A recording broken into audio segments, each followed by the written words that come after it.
ಕುಮಾರಣ್ಣರವರು ಯಾವತ್ತೂ ಹೇಳ್ತಾ ಇರ್ತಾರೆ, ಪಿರಿಯಾಪಟ್ಟಣದಲ್ಲಿ ಬಹಳ ನಿಷ್ಠಾವಂತ ಮತ್ತೆ ಚಿನ್ನದಂತ ಕಾರ್ಯಕರ್ತರಿದ್ದಾರೆ ಅಂತ ಯಾವತ್ತೂ ಕೂಡ ಹೇಳ್ತಾ ಇರ್ತಾರೆ. ಬೇರೆ ಕ್ಷೇತ್ರಗಳಲ್ಲಿ ಈಗ ಹರೀಶ್ ಹೆಸರು ಹೇಳಿದ್ರೆ ಜೈ ಅಂತಾರೆ, ಇಲ್ಲಿ ಕೆ ಆರ್ ನಗರದಲ್ಲಿ ನಮ್ಮ ಹೆಸರು ಹೇಳಿದ್ರೆ ಜೈ ಅಂತಾರೆ. ನೋಡಿ ಇಲ್ಲಿ ಪುಣ್ಯ, ಮಾದೇವಣ್ಣ ಹೆಸರು ಹೇಳಿದ್ರು ಜೈ ಅಂತೀರಿ, ಪ್ರಸನ್ನ ಹೆಸರು ಹೇಳಿದ್ರು ಜೈ ಅಂತೀರಿ. ಯಾವ ಆತಂಕನೂ ಇಟ್ಕೋಬಿಡಿ. ದೇವೇಗೌಡರು ಸಾಹೇಬ್ರ ಕುಮಾರಣ್ಣರವರ ಮಾತನ್ನ ನನ್ನಾದಿಯಾಗಿ ಯಾರೂ ತೆಗೆದುಹಾಕುವಂತ ಪರಿಸ್ಥಿತಿನಲ್ಲಿಲ್ಲ. ಒಂದು ಕುಟುಂಬ ಅಂತ ಹೇಳಿದ್ಮೇಲೆ ಒಂದು ಸಣ್ಣ ಪುಟ್ಟ ಸಮಸ್ಯೆಗಳು ಇರ್ತವೆ. ಪಿರಿಯಾಪಟ್ಟಣದಲ್ಲಿ ದೇವೇಗೌಡರು ಸಾಹೇಬ್ರ ಆಶೀರ್ವಾದದಲ್ಲಿ, ಕುಮಾರಣ್ಣರವರ ನೇತೃತ್ವದಲ್ಲಿ, ನಿಖಿಲ್ ಕುಮಾರಸ್ವಾಮಿ ಅವರ ಸಂಘಟನೆಯಲ್ಲಿ, ಮಾದೇವಣ್ಣರವರ ನಾಯಕತ್ವದಲ್ಲೇ ಚುನಾವಣೆ ನಡೀತದೆ ಎನ್ನುವಂತ ಮಾತನ್ನ ಈ ಸಂದರ್ಭದಲ್ಲಿ ಹೇಳಿಕ್ಕೆ ಇಷ್ಟಪಡ್ತೀನಿ. ಸ್ನೇಹಿತರೆ, ಅನೇಕ ವಿಚಾರಗಳನ್ನ ಚರ್ಚೆ ಮಾಡಿದ್ದೀವಿ. ನಿಖಿಲ್ ಕುಮಾರಸ್ವಾಮಿರವ್ರನ್ನ 12 ಗಂಟೆಗೆ ಸಮಯ ನಿಗದಿ ಮಾಡಿದ್ದು. ನಮ್ಮ ಪತ್ರಿಕಾ ಸ್ನೇಹಿತರು ಪಾಪ ಊಟನೂ ಮಾಡಿಲ್ಲ.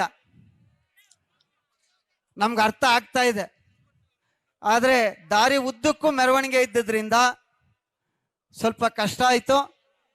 ದಯಮಾಡಿ ಕ್ಷಮಿಸಿ ಅನ್ನುವಂಥ ಮಾತನ್ನ ಈ ಸಂದರ್ಭದಲ್ಲಿ ಹೇಳ್ತಾ, ನಿಮಗೆ ಒಂದೇ ಒಂದು ಮನವಿಯನ್ನ ಮಾಡ್ತೀನಿ. ನಿಮ್ಮೆಲ್ಲರಿಗೆ ಗೊತ್ತಿದೆ, ಒಂದ್ಸಾರಿ ಜ್ಞಾಪಿಸ್ಕೊಳ್ಳಿ.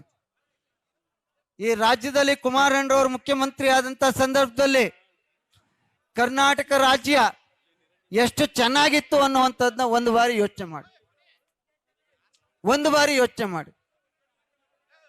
ಹರೀಶ್ ಮಾತಾಡ್ತಾ ಹೇಳಿದ್ರು, ಅಶ್ವಿನ್ ಮಾತಾಡ್ತಾ ಹೇಳಿದ್ರು, ನಮ್ಮ ಗಗನ್ ಮಾತಾಡ್ತಾ ಹೇಳಿದ್ರು, ಕುಮಾರಣ್ಣರವರು ಸಮ್ಮಿಶ್ರ ಸರ್ಕಾರದಲ್ಲಿ ಮುಖ್ಯಮಂತ್ರಿ ಆಗಬೇಕು ಅಂತ ಹೇಳ್ತಾ ಇರ್ತಕ್ಕಂಥದ್ದು ನಮ್ಮ JDS ನಾಯಕರಲ್ಲ, ಈ ರಾಜ್ಯದ ತಾಯಂದ್ರು, ಈ ರಾಜ್ಯದ ರೈತಾಪಿ ವರ್ಗ, ಈ ರಾಜ್ಯದ ದಲಿತ ವರ್ಗ, ಈ ರಾಜ್ಯದ ಯುವಕ ಮಿತ್ರರು ಹೇಳ್ತಾ ಇರ್ತಕ್ಕಂಥದ್ದು.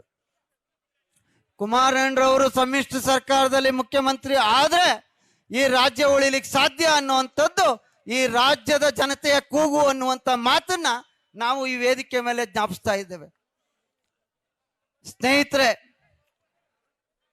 ಟೊಬಾಕೋ ವಿಚಾರ ಬಂದಂತ ಎಲ್ಲ ಸಂದರ್ಭದಲ್ಲೂ ರೈತರ ಪರವಾಗಿ ನಿಲ್ತಕ್ಕಂಥದ್ದು ದೇವೇಗೌಡ ಕುಟುಂಬ ವರ್ಗ ಮಾತ್ರ ಅನ್ನುವಂಥದ್ದನ್ನ ನಾವು ಯಾವತ್ತೂ ಕೂಡ ಮರೆಯುವಂಥದ್ದಲ್ಲ. ನೀವೆಲ್ಲ ಹೇಳ್ತೀರಲ್ಲ ಗ್ಯಾರಂಟಿ,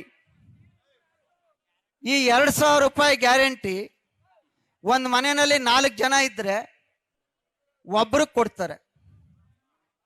24,000 ರೂಪಾಯಿ ತಿಂಗಳಿಗಾಯ್ತು. 5 ವರ್ಷಕ್ಕೆ 1,24,000 ರೂಪಾಯಿ ಆಯ್ತು. ಹೌದಲ್ವಾ?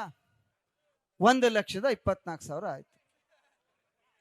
ಕುಮಾರಣ್ಣ ಈ ರಾಜ್ಯದ ಮುಖ್ಯಮಂತ್ರಿ ಆದ್ರಲ್ಲ, ಎಲ್ಲ ರೈತಾಪಿ ವರ್ಗಕ್ಕೆ 2 ಲಕ್ಷನ ಸಾಲ ಮನ್ನಾ ಮಾಡಿಕೊಟ್ರಲ್ಲ, ಅದು ರೈತರ ಪರವಾದ ಸರ್ಕಾರ ಅಲ್ವಾ?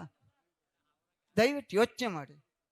ನಿಮ್ಮೆಲ್ಲರಲ್ಲಿ ಕೈ ಮುಗಿದು ಪ್ರಾರ್ಥನೆ ಮಾಡೋದು, ಹಾಲ್ನಿಂದ ಹಿಡಿದು ಆಲ್ಕೋಹಾಲ್ವರೆಗೂ ಈ ರಾಜ್ಯ ಸರ್ಕಾರ ಬೆಲೆಯನ್ನ ಏರಿಕೆ ಮಾಡಿದೆ. ಇಲ್ಲಿ ಯಾರೋ ಹೇಳ್ತಿದ್ರು ಅಧ್ಯಕ್ಷರು, 20 ರೂಪಾಯಿ ಇದ್ದಿದ್ದು 120 ರೂಪಾಯಿ ಆಯ್ತು ಅಂತ. ಈ ಕಡೆ ಯಾರು ಇಲ್ಲ ಬಿಡಿ, ಆ ಕಡೆಯವ್ರಿಗೆ. ಅದರಿಂದ ನಿಮ್ಮೆಲ್ಲರಲ್ಲಿ ಕೈ ಮುಗಿದು ಪ್ರಾರ್ಥನೆ ಮಾಡ್ತೀನಿ, ಒಂದು ಬಾರಿ ಯೋಚನೆ ಮಾಡಿ. ಮಾನ್ಯ ಸಿದ್ದರಾಮಯ್ಯನವರು ಆಗಾಗ ಹೇಳ್ತಾ ಇರ್ತಾರೆ, ನಾನು ದೇವರಾಜು ಅರಸೂರವರ ಅವ್ರಿಗಿನ್ನ ನಾನು 2 ದಿವಸ ಮನೆಯಲ್ಲೆಲ್ಲ ಬೋರ್ಡ್ ನೋಡಿದೆ, ಮುಖ್ಯಮಂತ್ರಿ ಆಗಿದ್ದೀನಿ ಅಂತ. ನೀವೆಷ್ಟು ದಿವಸ ಮುಖ್ಯಮಂತ್ರಿ ಆಗಿದ್ದೀರಿ ಅನ್ನೋದು ಮುಖ್ಯ ಅಲ್ಲ ಸ್ವಾಮಿ. ಸನ್ಮಾನ್ಯ ದೇವರಾಜ್ ಅರಸು ಅವರು ಸಹಸ್ರಾರು ಕುಟುಂಬಗಳಿಗೆ ಜೀವನ ಕಟ್ಟಲಿಕ್ಕೆ ಭೂಮಿಯನ್ನ ಕೊಡಿಸುವಂತ ಕೆಲಸವನ್ನ ಮಾಡಿದ್ರು. ನೀವೇನ್ ಮಾಡಿದಿರಿ? ಇವತ್ತು 7,45,000 ಕೋಟಿ ರಾಜ್ಯದ ಜನತೆಯ ಮೇಲೆ ಸಾಲ ಹೊರಿಸುವಂತದ್ನ ಮಾಡಿದಿರಿ. ಅದರಲ್ಲಿ 4.5 ಲಕ್ಷ ಕೋಟಿಗಿಂತ ಹೆಚ್ಚು ಸಾಲವನ್ನ ಮಾನ್ಯ ಸಿದ್ದರಾಮಯ್ಯನವರೇ ಮಾಡಿರ್ತಕ್ಕಂಥದ್ದು. ಮೈಸೂರು ಜಿಲ್ಲೆಯ ಮುಖ್ಯಮಂತ್ರಿಯಾಗಿ ನೀವು ಕೊಟ್ಟಿರ್ತಕ್ಕಂಥ ಕೊಡುಗೆ ಒಬ್ಬೊಬ್ಬ 1,24,000 ರೂಪಾಯಿ ಒಂದು ಕುಟುಂಬಕ್ಕೆ ಕೊಟ್ಟರು 3 ವರ್ಷದಲ್ಲಿ. ಇನ್ನು ಪೂರ್ತಿ ಕಂಪ್ಲೀಟ್ ಆಗಿಲ್ಲ. ಆದರೆ ಇನ್ನು ಒಂದು ಕುಟುಂಬದಲ್ಲಿ 4 ಜನ ಇರ್ತೀವಲ್ಲ, ಆ 4 ಜನಕ್ಕೆ 4 ಲಕ್ಷ ರೂಪಾಯಿ ಸಾಲವನ್ನ ನಮ್ಮ ತಲೆ ಮೇಲೆ ಹೇರುವಂತ ಕೆಲಸವನ್ನ ಈ ಜಿಲ್ಲೆಯ ಮುಖ್ಯಮಂತ್ರಿಯಾಗಿ ಮಾನ್ಯ ಸಿದ್ದರಾಮಯ್ಯನವರು ಮಾಡಿದ್ದಾರೆ ಎನ್ನುವಂಥದ್ದನ್ನ ತಾವು ಯಾವತ್ತೂ ಕೂಡ ಮರೆಯುವಾಗಿಲ್ಲ ಅನ್ನುವಂಥ ಮಾತನ್ನ ಈ ಸಂದರ್ಭದಲ್ಲಿ ಹೇಳ್ತಾ, ನಮ್ಮೆಲ್ಲರ ಆಶಾ ಕಿರಣ ಇವತ್ತು ಕುಮಾರಣ್ಣರವ್ರನ್ನ ಎಷ್ಟು ಪ್ರೀತಿಸ್ತೀರಿ, ದೇವೇಗೌಡರು ಸಾಹೇಬ್ರನ್ನ ಎಷ್ಟು ಪ್ರೀತಿಸ್ತೀರಿ, ಅಷ್ಟೇ ಪ್ರೀತಿಯನ್ನ ನಮ್ಮ ಯುವ ನಾಯಕರಾದಂಥ ನಿಖಿಲ್ ಕುಮಾರಸ್ವಾಮಿ ಅವರೇ ತೋರಿಸ್ತಾ ಇರ್ತಕ್ಕಂಥದಕ್ಕೆ ನಿಮ್ಮೆಲ್ಲರಿಗೆ ನಾವು ಯಾವತ್ತೂ ಕೂಡ ಅಭಾರಿಯಾಗಿರ್ತೇವೆ. ಆದಷ್ಟು